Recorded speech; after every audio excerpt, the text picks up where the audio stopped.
Bible సమయం గంభీర సమయం వచన పరంపర ధ్యానాంశ సమయం బైబిల్ సమయం గంభీర సమయం దైవ సన్నిధికి అనుబంధ సమయం బైబిల్ సమయం బైబిల్ సమయం బైబిల్ సమయం బైబిల్ సమయం సొలొమోను సూక్తుల గ్రంథం సామెతల గ్రంథం సర్వలోకానికి సర్వజనులందరికీ సరళమైన గ్రంథము సందేశమిచ్చు ఈ గ్రంథం సొలొమోను సూక్తుల గ్రంథం సామెతల గ్రంథం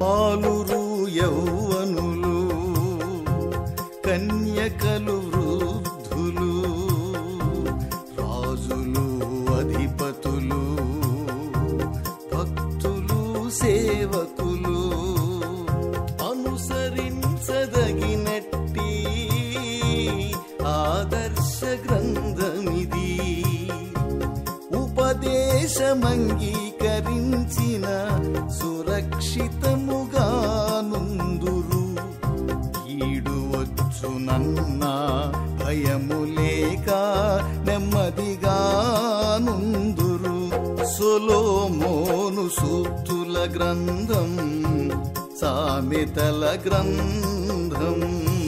యేసు నామానికి మహిమ కలుగునుగాక.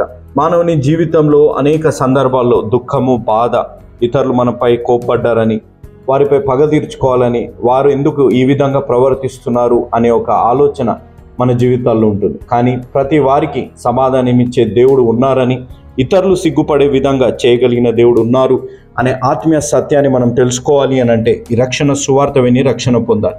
ఇంత గొప్ప అవకాశాన్ని సద్వినియోగం చేసుకుని కోట్లాది ప్రజలు రక్షణ సువార్త వినేటట్టు వారు వెళ్ళలేకపోయినా వెళ్ళేలాంటి యేసు అనుచరుల పరిచర్యను ప్రోత్సహించిన మిస్టర్ అండ్ మిస్సెస్ రాజశేఖర్ గారు మరియు శాంతి గారు బెంగళూరు కర్ణాటక స్టేట్ వాస్తవ్యులు, వారి కొరకు ప్రత్యేకంగా ప్రార్థిస్తాం.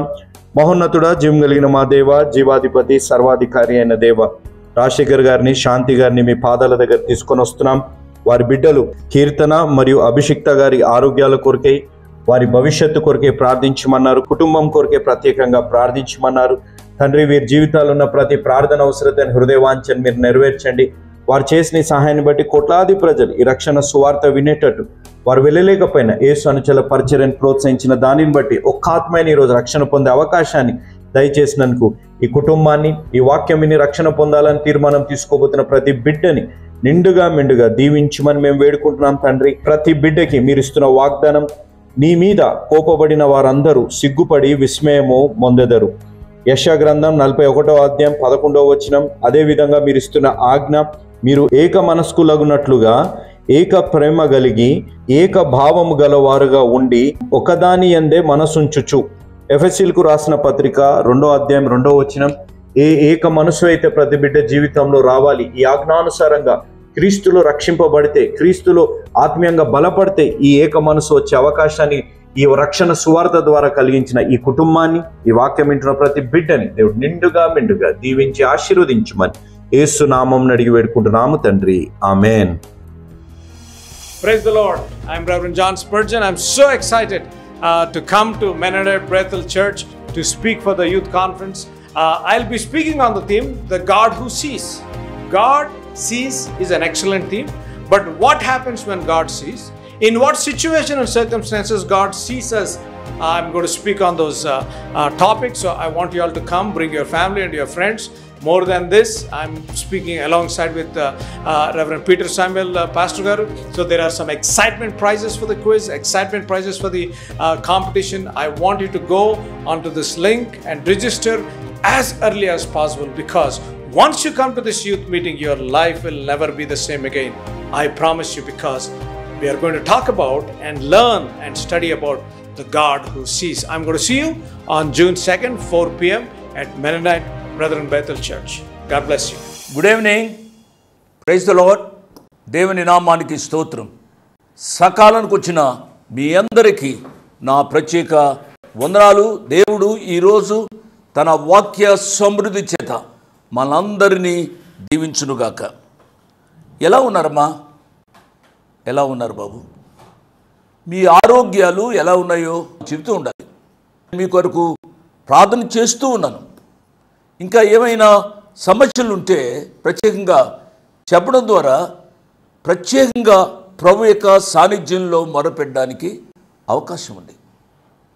మన ప్రియ ప్రభు మన ప్రార్థనలు వినే దేవుడు, జవాబునిచ్చే దేవుడు, మనను ఆదరించే దేవుడు, మన సమస్యలలో ఆదుకునే దేవుడు. ఆ దేవుని మీద ఆనుకోవడానికి ప్రతి దినము ఈ వాక్య పరిచర్య ద్వారా నేర్చుకోవాలి. ఈ వాక్యంలో నుంచి ఏదో మర్మాలు చెబుతున్నాను అనేది కాదు. ఈ వాక్యమే యేసు ప్రభువారు. యేసు ప్రభువారే దేవుడు. దేవుడు శరీరాన్ని ధరించి యేసు ప్రభువుగా ఈ లోకానికి వచ్చారు. ఆయన యొక్క బలియాగం ద్వారా మానవునికి పాప విముక్తి కలిగింది. పాపి అయిన మానవుడు నీతిమంతుడుగా తీర్చబడ్డానికి ఆయన కృప చేశాడు. ఆయన ప్రేమను ఏ రీతిగా వర్ణించగలం? ఆయన ప్రేమను అనుభవించాలి. ఆయన ప్రేమను రుచి చూడాలి. తద్వారా ఆయన ప్రేమలో ఎదగడానికి అవకాశం ఉంది అనే సత్యాన్ని నేను జ్ఞాపకం చేస్తున్నాను. సామెతల గ్రంథము ముగింపులో ఉన్నాము. యవనస్తులకు ఈ సామెతలను జ్ఞాని అయిన సొలొమోను వ్రాశారు. యవనస్తులు మార్చబడాలి. యవనస్తుడుగా మరణించిన యేసు ప్రభువారి యొక్క స్వారూప్యంలోనికి ఈనాడు యవనస్తులు రావాలి. యవన వ్యవస్థ చెడిపోయింది ఈ దినాల్లో. యవన బిడ్డలారా, మీ తల్లిదండ్రులను గౌరవించాలి, వారిని ప్రేమించాలి, వారిని సన్మానించాలి, వారు బాగుగా చూసుకోవాలి. ఓ బాబు, అమ్మా, నువ్వు చిన్నగా ఉన్నప్పుడు నీ తల్లిదండ్రులు నిన్ను ఎత్తుకున్నారు. నీవు అవుటుకు పోస్తే అవుటుకు, లేక ఏమి చేస్తే అది వారు భరించారు. నీకు కొంచెం వేడి ఉంటే, అనగా ఫీవర్ వస్తే నీ తల్లిదండ్రులు ఎంతగానో బాధపడిపోయారు. నీ యొక్క సమస్యలన్నిటిలో నీ తల్లిదండ్రులు నిన్ను ఆదుకున్నారు. ఇప్పుడు వారు ముసలివారు అయ్యారు. వారంటే నీకు చులకనా? ఇది మంచి పద్ధతి కాదు. నీ తల్లిదండ్రులను బాగా చూడు. వృద్ధాప్యంలో వారిని ప్రేమించు. వీలైతే వృద్ధాప్యంలో ఉన్న నీ తల్లిదండ్రులకు అన్నాన్ని తినిపించు. అది నీకు ఆశీర్వాదకరం అవుతుంది అనే విషయాన్ని నేను జ్ఞాపకం చేస్తున్నాను. మంచిది. దేవుని యొక్క వాక్య ధ్యానంలోనికి వెళ్దాం. సామెతల గ్రంథం ద్వారా దేవుడు అనేక పర్యాయాలు అనేక విషయాలు మనతో మాట్లాడుతూ వస్తున్నారు. ఆయన గద్దిస్తూ ఉన్నారు, ఆయన ప్రేమిస్తూ ఉన్నారు. ఆయన గద్దించినప్పుడు విసుగవద్దు, ఆయన ప్రేమించినప్పుడు ఆయన ప్రేమను అనుభవించే కృపానుభవంలోనికి రావాలి. మంచిది. సామెతల గ్రంథం 29వ అధ్యాయాన్ని ఈరోజు నేను ప్రారంభిస్తాను. ఈ అధ్యాయాన్ని ప్రారంభించడానికి ముందుగా మనం ప్రార్థన చేసుకోవాలి. ఇక ప్రార్థన చేస్తున్నాను. ప్రార్థనలో నాతో ఏకీభవించండి. వీలున్న వారు మోకరించండి. ప్రార్థన చేస్తున్నాను. మమ్మల్ని మికిలిగా ప్రేమించిన మా ప్రియ పరలోకపు తండ్రి, వందనాలు, స్తోత్రాలు నాయన. కొంతమంది బిడ్డలు అనారోగ్యంగా ఉన్నప్పటికీ కూడా టీవీ దగ్గరికి వచ్చారు, వాక్యాన్ని వింటున్నారు. వారితో మాట్లాడండి, మాతో మాట్లాడండి. ఈ రాత్రి మీ కృపా వాక్యాన్ని అర్థం చేసుకునే అనుభవాలు దయచేయండి నాయన. సామెతల గ్రంథ ధ్యానాల ద్వారా యవనస్తులతో మాట్లాడుతున్నారు, అదే సమయంలో పెద్దవారితో కూడా మాట్లాడుతున్నారు. యవనస్తులు ఏ రీతిగా జీవించాలో మీరు మాట్లాడుతూ వస్తున్న మాటలను బట్టి మిమ్మల్ని స్తుతిస్తున్నాం నాయన. ఆ యవ్వన బిడ్డలు మారితే కుటుంబాలలో శాంతి, సమాధానం, సంతోషము విరాజిల్లుతుంది నాయన. యవ్వన బిడ్డలు తల్లిదండ్రులకు లోబడే కృపానుభవాలు దయచేయండి నాయన. ఎంతమంది టీవీ దగ్గరికి వచ్చారో వారందరినీ నిండారుగా దీవించండి. ఘనత, మహిమ, ప్రభావాలు మీ కుమారుడు ద్వారా మీరే పొందండి. అట్టి మీ కుమారుడు మా రక్షకుడు యేసు ప్రభు వారి అత్యున్నతమైన నామంలో స్తోత్రం చెల్లించి వేడుకున్నాము తండ్రి. ఆమెన్, ఆమెన్ అని చెప్పిన నా ప్రియ బిడ్డలారా, మీకు నా హృదయపూర్వక ధన్యవాదాలు చెల్లిస్తున్నాను. యవన బిడ్డలతో మరి ఒకసారి మాట్లాడుతున్నాను. యవన బిడ్డలారా, మీ తల్లిదండ్రులకు లోబడి జీవించండి. ఎంతోమంది తల్లిదండ్రులు యవ్వన బిడ్డలను గూర్చి చాలా బాధపడుతున్నారు. ముఖ్యంగా ఆడబిడ్డలు కని పెంచి ఒక వయసుకు వచ్చిన తదుపరి తల్లికి చెప్పకుండా, తండ్రికి చెప్పకుండా, ఇంట్లో చెప్పకుండా ఎవరో ఒక అబ్బాయితో లేచి వెళ్ళిపోయింది నా కుమార్తె అని అంటే ఆ తల్లిదండ్రుల యొక్క బాధను అర్థం చేసుకోవాలి. మీరు వెళ్ళిపోయి ఎక్కడైనా ఉండి ఏ కారణం చేతనైనా ఈ రాత్రి ప్రోగ్రాం చూస్తూ ఉంటే దయచేసి తిరిగి రండి. ఓ పాప, మీ అమ్మ నీ గురించి మంచం ఎక్కింది, నీ నాయన అన్నం తినటం లేదు, బాబు మీరు అర్థం చేసుకునే వాళ్ళని ప్రభు పేరిట నేను జ్ఞాపకం చేస్తున్నాను. మంచిది. సామెతల గ్రంథం 29వ అధ్యాయాన్ని మనం ప్రారంభించాలి. 29వ అధ్యాయము మొదటి వచనాన్ని చదువుతున్నాను. ఎన్నిసార్లు గద్దించినను లోబడని వాడు మరి తిరిగి లేకుండా హఠాత్తుగా నాశనమగును. ఎన్నిసార్లు గద్దించినను, ఎన్నో పర్యాయాలు తల్లిదండ్రులు గద్దిస్తున్నారు. అబ్బాయి వింటున్నావు కదూ, నీ తల్లి నీ తండ్రి నిన్ను అలా వెళ్ళొద్దురా, అలా జీవించవద్దు, అలా తిరగవద్దు అని నిన్ను గద్దిస్తున్నారు. ఆ గద్దింపు నీకు బాధగా ఉండవచ్చు. మీ అమ్మ వచ్చింది అని అంటే, మీ డాడీ వచ్చాడు అని అంటే నీవు లోపల చాలా బాధపడుతూ ఉండవచ్చు, లేక వారిని తప్పించుకొని తిరగవచ్చు. వారి ప్రేమను నువ్వు అర్థం చేసుకోవాలి. నీ శారీరక తల్లిదండ్రులు నిన్ను గద్దించినప్పుడు నీవు తిరుగుబాటు చేస్తున్నావే, ప్రేమ కలిగిన దేవుడు నిన్ను అనేక పర్యాయాలు గద్దిస్తూ ఉన్నాడు. ఆయన గద్దింపునకు నువ్వు లోబడాలి.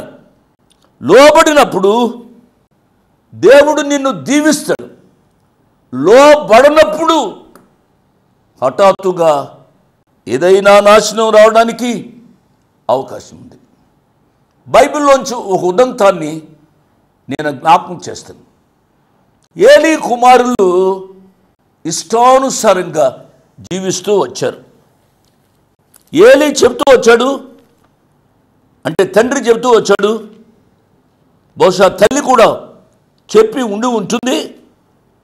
ఏలీ కుమారులు తండ్రి మాట ఖాతరు చేయలేదు. వారు ఇష్టానుసారంగా జీవిస్తూ వచ్చారు. సమూయేలు మొదటి గ్రంథం 2వ అధ్యాయము 12వ వచనాన్ని చదువుతున్నాను. ఏలీ కుమారులు యెహోవాను ఎరుగని వారై మిక్కిలి దుర్మార్గులైండ్రి. ఎంత విచారకరమైన సంగతి అండి. ఏలీ యాజకుడు యాజకుని కుమారులకు దేవుడైన యెహోవా తెలియదు. ఈనాడు మాలాటి వారు దేవుని యొక్క పని చేస్తున్నాం. పాస్టర్లు అంటారు, సువార్థికులు అంటారు, చర్చ్ ఎల్డర్స్ అంటారు. వారి బిడ్డలు యేసు ప్రభు ఎవరో తెలియదు అని అంటే మేము సిగ్గుతో తల ఉంచుకోవాలి. ఏలీ యాజకుడు, ఏలీ కుమారులు యెహోవాను ఎరగకుండా జీవిస్తూ ఉన్నారు, మిక్కిలి దుర్మార్గులుగా జీవిస్తున్నారు అని ఇప్పుడే నేను చదివాను. 25వ వచనం చూడండి. నరునికి నరుడు తప్పు చేసిన ఎడల దేవుడు విమర్శ చేయను, కానీ ఎవరైనా యెహోవా విషయంలో పాపము చేసిన ఎడల వాని కొరకు ఎవడు విజ్ఞాపనము చేయును అనేను. అయితే యెహోవా వారిని చంపదలించయిండెను గనుక వారు తమ తండ్రి యొక్క మొర్రను వెనకపోయేది. తండ్రి చెబుతున్నాడు, ఈ దినాల్లో తల్లి చెబుతుంది. తల్లిదండ్రుల యొక్క మాట ఖాతరు చేయకుండా జీవిస్తున్నారు. ఈ రాత్రి ఈ వాక్యాన్ని వింటున్న నా ప్రియ యవన బిడ్డలారా, దేవుని యొక్క ఉగ్రత మీ మీదకి రాకముందే మీ తల్లికి తండ్రికి లోబడుమని ప్రభు పక్షంగా మిమ్మలను నేను హెచ్చరిస్తున్నాను. ఈ రాత్రి ఈ హెచ్చరికకు లోబడితే దేవుడు మిమ్మలను దీవిస్తాడు అనే సత్యాన్ని నేను జ్ఞాపకం చేస్తున్నాను. ఈ రీతిగా అనేక మంది తల్లిదండ్రులకు వ్యతిరేకంగా జీవిస్తూ వచ్చారు. తద్వారా ఎంతో నష్టాన్ని పొందారు. కోరహు, దాతాను, అబీరాముల యొక్క జీవితం ఏమైందో సంఖ్యాకాండంలో మనం చదువుతూ ఉంటాం. సంఖ్యాకాండం 16వ అధ్యాయంలో చూసినట్లయితే ఈ రీతిగా ఉంది. మొదటి వచనం చదువుతున్నాను. లేవికి ముని మనుమడును, కహాతుకు మనుమడును, ఇస్హారు కుమారునకు కోరహు, రూబేనీలలో ఏలియాబు కుమారులైన దాతాను, అబీరాములను, పేలతు కుమారుడైన ఓనును యోచించుకొని మీరు ఈ రీతిగా చదవండి. వీరు మోషే అహరోనులు దైవజనులు, వారి మీద విరోధముగా పోగుపడి మీతో మాకింకా పని లేదు అని వారిని త్యజించినట్లుగా కేర్లెస్గా వారు మాట్లాడుతూ వచ్చారు. నా ప్రియ బిడ్డలరా, మీ తల్లిదండ్రులకు లోబడాలి. తదుపరి దేవుని సేవ చేస్తున్న దైవ సేవకుల యొక్క మాట వినాలి. దైవ సేవకులు ఏదో అని చెప్పి చిన్న చూపు దయచేసి చూడవద్దు. మీ ఇంటికి వచ్చే దైవ సేవకులను మీరు గౌరవించండి, మీరు ప్రేమించండి. దేవుడు మిమ్మల్ని దీవిస్తాడు. ఈ కోరహు, దాతాను, అబీరాములు దైవ సేవకులైన మోషే అహరోనులను త్యజించారు, త్రోసిపుచ్చారు. దాని యొక్క ఫలితం 22వ వచనం. వారు సాగిలపడి సమస్త శరీర ఆత్మలకు దేవుడు అయిన దేవా, ఈ ఒక్కడు పాపము చేసినందున ఈ సమస్త సమాజం మీద నువ్వు కోపపడుదువా అని వేడుకొండ్రి. ఎంత మంచివారండి. ఈ రాత్రి సమయంలో దైవ సేవకుల యొక్క ప్రేమను అర్థం చేసుకున్న వాళ్ళని ప్రభు పేరిట నేను జ్ఞాపకం చేస్తున్నాను. 23వ వచనం, సంఖ్యాకాండం 16వ అధ్యాయం. అప్పుడు యెహోవా మోషేకు ఇలాగు సెలవిచ్చెను, కోరహు, దాతాను, అబీరాముల యొక్క నివాసముల చుట్టుపట్ల నుండి తొలగిపోవడని జన సమూహముతో చెప్పము. అప్పుడు మోషే లేచి దాతాను, అబీరాముల యొద్దకు వెళ్ళగా ఇశ్రాయేలీలు పెద్దలు అతని వెంట వెళ్ళిరి. అతడు ఈ దుష్టుల గుడారముల యొద్ద నుండి తొలగిపోవుడి, మీరు వారి పాపములన్నిటిలో పాలువారై నశింపక ఉండునట్లు వారికి కలిగినదేదియు ముట్టకుడి అని సమాజంతో అనెను. కాబట్టి వారు కోరహు దాతాను అబీరాముల నివాసముల యొద్ద నుండి ఇటు అటు లేచిపోగా దాతాను అబీరాములను వారి భార్యలను వారి కుమారులను వారి పసిపిల్లలను తమ గుడారముల ద్వారమున నిలిచెరి. ఎన్నిసార్లు గద్దించినను లోబడిన వాడు మరి తిరిగి లేకుండా హఠాత్తుగా నాశనమగును. కోరహు దాతాను అబీరాముల యొక్క పరిస్థితి ఏమైందో దేవుని వాక్యంలో మనం చూస్తాం. అదే రీతిగా ఆహాబు, యెజెబెలు వారి జీవితాంతం ఏ రీతిగా ఉందో రాజుల మొదటి గ్రంథంలో మనం చదువుతూ వచ్చాం. ఏలీయాను గురించి మాట్లాడుతున్నప్పుడు ఆహాబు, ఈ యెజెబెలు రాణి ఏ రీతిగా ప్రవర్తించారు, వారి అంతము ఏ రీతిగా ఉందో మనం ధ్యానం చేస్తూ వచ్చాం. నా ప్రియ బిడ్డలారా, ఈ రాత్రి ఈ ఒక్క వచనం మీ హృదయంతరంగాల్లోనికి వెళితే, మీ తల్లిదండ్రులకు లోబడితే, మీ ఆధ్యాత్మిక తండ్రి అయిన దేవునికి లోబడితే దేవుడు మిమ్మలను దీవిస్తారు.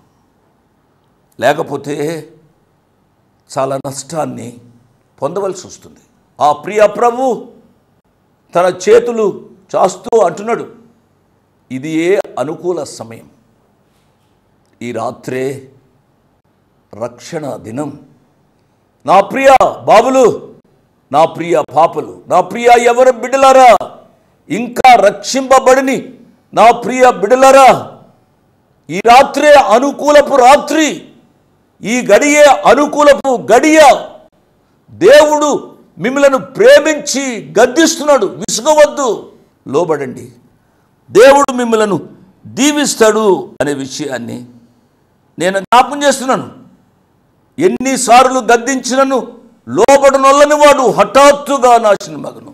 అరే, ఇప్పుడే చూసానే, మోటార్ సైకిల్ మీద వెళ్తున్నాడు, లేక ఫలానా ఆ రీతిగా వెళుతున్నాడు, ఏమైంది? హఠాత్తుగా ప్రమాదం కలిగింది. ఆ ప్రియ బిడ్డలారా, దేవుని యొక్క మాటకు విధేయులు కండి, దేవుడు మిమ్మల్ని దీవిస్తాడు. 2వ వచనం, నీతిమంతులు ప్రబలినప్పుడు ప్రజలు సంతోషింతురు, దుష్టులు ఏలునప్పుడు ప్రజలు నిట్టూర్పులు విడుతురు. నీతిమంతులు, దుష్టులు. నీతిమంతుడు ఎవరు? నీతిమంతుడు లేడు, ఒక్కడునూ లేడు, దేవుని వాక్యం చెప్తుంది. కానీ నీతిమంతుడైన యేసు ప్రభువు వారు పాప భూయిష్టమైన ఈ లోకంలోనికి వచ్చారు. ఆ నీతిమంతుడైన యేసు ప్రభువు వారు పాపి అయిన మానవునికి ఆయన నీతిని ఆపాదింపజేయాలని ఆయన సిలువకెక్కారు, నీ స్థానాన్ని భరించారు. ఆయన నీకు నీతిని ఇవ్వాలని ఆశపడుతున్నారు. ఆయనను అంగీకరించిన వారు విశ్వాస మూలమున నీతిమంతులుగా తీర్చబడుదురు అని పౌలు గారు రోమీయులకు రాసిన పత్రిక 5వ అధ్యాయంలో చెప్పారు. కాబట్టి మనము నీతిమంతులుగా తీర్చబడతాం. ఈ రీతిగా నీతిమంతులు ప్రబలినప్పుడు ప్రజలు సంతోషంగా జీవిస్తారు. దుష్టులు ప్రబలినప్పుడు ప్రజలు నిట్టూర్పు విడుస్తారు. నా ప్రియులరా, దుష్టత్వంతో జీవించవద్దు, పాపములో జీవించవద్దు. మరొకసారి చెప్తున్నాను, పాపి అయిన మానవాళి కొరకు యేసు ప్రభువారు ఉచిత రక్షణను ప్రసాదించారు. ఆ ప్రసాదించిన రక్షణను అందుకోవడమే మానవుని యొక్క కర్తవ్యం. ఈ రాత్రి ఉన్న పాటున ఉన్న చోటున ఆయన ఇచ్చే ఉచిత రక్షణానుభవాన్ని పొందమని మనవి చేస్తూ ముగిస్తున్నాను. ఈ ఒక్క వచనం ద్వారా మనం నేర్చుకున్న సత్యాలను మనము హృదయంతరంగంలోనికి స్వీకరించి దాని ప్రకారము జీవించి ప్రభువు కొరకు, అనేకుల కొరకు వెలుగు బిడ్డలుగా జీవించగలిగినట్లు పరిశుద్ధాత్మదేవుడే సహాయం చేయనుగాక. ఆమేన్. Praise the lord. మీకు ఒక శుభకరమైన వార్త. జూన్ 2 మెననైట్ బ్రదరన్ చర్చ్లో యూత్ రిట్రీట్ ఉంది. సాయంత్రం 4 గంటల నుంచి రిజిస్ట్రేషన్స్ చూడండి, డీటెయిల్స్ ఉన్నాయి. అద్భుతమైన వాక్యము. నేను రెవరెండ్ పీటర్ శామ్యూయల్ గారు స్పీకర్స్. కాబట్టి ఆ రోజు శక్తివంతమైన ఆరాధన, శక్తివంతమైన వాక్యం ఉంటుంది. క్విజ్, తర్వాత ప్రైజెస్, సింగింగ్ కాంపిటీషన్, అద్భుతమైన prizes Mennonite Bethel church youth వారు పెడుతున్నారు. కాబట్టి తప్పనిసరిగా మీరు రిజిస్టర్ ఇంకా కాకపోతే రిజిస్టర్ చేసుకోండి. జూన్ 2 సాయంత్రం 4 గంటలకి చూచే దేవుడు అనే అంశంపై నేను మాట్లాడబోతున్నాను. కాబట్టి దేవుడు అద్భుత కార్యాలు చేయబోతున్నాడు. Praise the lord. దేవుడి నామానికి మహిమ కలుగును గాక. ఎలా ఉన్నారు? బాగున్నారా? సేవ, ఈరోజు సేవ బహుగా విస్తరిస్తూ ఉన్నాయి కదా. ఏ ప్రాంతంలో చూసినా, ఏ వీధిలో చూసినా, ఎవరొకరు ఏ కుటుంబంలో అయినా ఎవరొకరు సేవకులుగా ఉంటున్నారు, బలమైన విశ్వాసులుగా ఉంటున్నారు. కాబట్టి యేసు అనుచరుల పరిచర్యగా ఇలా మీరు సేవ చేయాలని ఆశ కలిగిన వారు, మీరు సేవ చేయాలని ఎంతో ఆశగా ఉంది కానీ సేవ చేయలేని పరిస్థితుల్లో ఉన్నవారు, మీకు కానీ సేవ చేయాలని ఆశ ఉంటే యేసు అనుచరుల పరిచర్య ఎంతో బహుబలంగా విస్తరిస్తూ వస్తుంది. కాబట్టి సేవ చేయాలని ఆశ ఉంది. మేము ప్రాంతంలో ఉన్నవారము, మేము ఏ విధంగా సేవ చేయాలి, ఏ విధంగా అక్కడ మేము సేవలో పాల్గొనాలని వివరాలు తెలుసుకోవాలంటే ఈ కింద ఉన్న ఫోన్ నెంబర్లకు మీరు ఫోన్ చేయండి. మీకు దేవుడి చిత్తమైతే మాతో పాటు కలిసి మీరు సేవ చేసే అవకాశం ఉంది. యేసు అనుచరులనే పరిచర్యలో సేవ చేసే అవకాశం ఉంది. మీరు ఏ ప్రాంతవాసులు, మీరు ఎప్పుడు రక్షణ పొందారు, ఏ విధంగా సేవలో మీరు ముందుకు వెళ్ళాలనే దర్శనాన్ని దేవుడు కలిగించారు అనేది మీరు మాకు తెలియజేయండి. మీ కొరకు ప్రార్థనాపూర్వకంగా ఏ ప్రాంతంలో మీరు సేవ చేయాలి అనేది మీకు వివరణ ఇవ్వడం జరుగుతుంది. కాబట్టి సేవ చేయాలని ఆశగా ఉంది, సేవ చేస్తున్న కొంచెం బలహీనంగా ఉన్నారు, విస్తరించట్లేదు సేవ అనే ఆలోచనలో ఉంటే యేసు అనుచరుల పరిచర్యలో పాలుభాగస్తులుగా ఉండి మాతో పాటు చెయ్యి కలపండి. సర్వలోకానికి చెప్దాం, యేసు మార్చేది జీవితాలు, మతాలు కాదు అనేది. కాబట్టి ఈ వివరాలు మాకు తెలియజేయండి. మిమ్మల్ని సంప్రదిస్తాం, కలిసి పరిచర్య చేస్తాం. దేవుడు మిమ్మల్ని దీవించి ఆశీర్వదించును గాక. ఆమేన్. Praise the lord. మీ ముందుకు రావడానికి ఒక ప్రాముఖ్యమైన కారణం, మేము ఈ టీవీ పరిచర్యని ఎందుకు ప్రారంభించాం, ప్రాముఖ్యంగా తండ్రి అయిన నాన్నగారు, కీర్తిశేషులైన నాన్నగారు జోషన్న గారు ఎందుకు ప్రారంభించారు అనేది వారి మాటల్లోనే విందాం.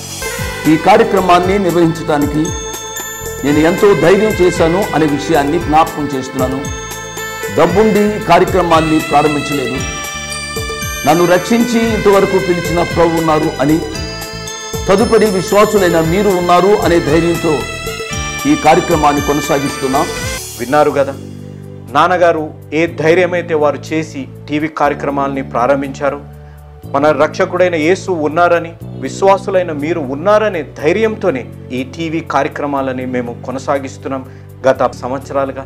ఇక ముందు కూడా మేము కొనసాగించాలి అని అంటే మీలో విశ్వాసులైన మీరు, ప్రేరేపింపబడ్డవారు మీరు, వచనం వెంబడి వచ్చిన ధ్యానాలు జోషన్న గారివి, పాయింట్ వైజ్ ధ్యానాలు జాన్ స్పర్జన్ గారివి, హీరోస్ ఆఫ్ ది బైబిల్ అనే సిరీస్ ధ్యానాలు భక్త్ సింగ్ నావి కొనసాగేటట్టు మీరు ప్రేరేపింపబడితే, మీరు సహాయం చేసి మీరు నేరుగా నాతోని మాట్లాడవచ్చు. నాతో మాట్లాడి మాకు సహాయం చేయాలనేది నా మనవి. కాబట్టి మీరందరూ ఏ భారమైతే, సేవా భారమైతే నాన్నగారు గత 40 సంవత్సరాలుగా ముందుకు కొనసాగించారు, ఇప్పుడు యవనస్తులమైన మా అన్నగారు జాన్ స్పర్జన్ గారు మాపై ఉంది.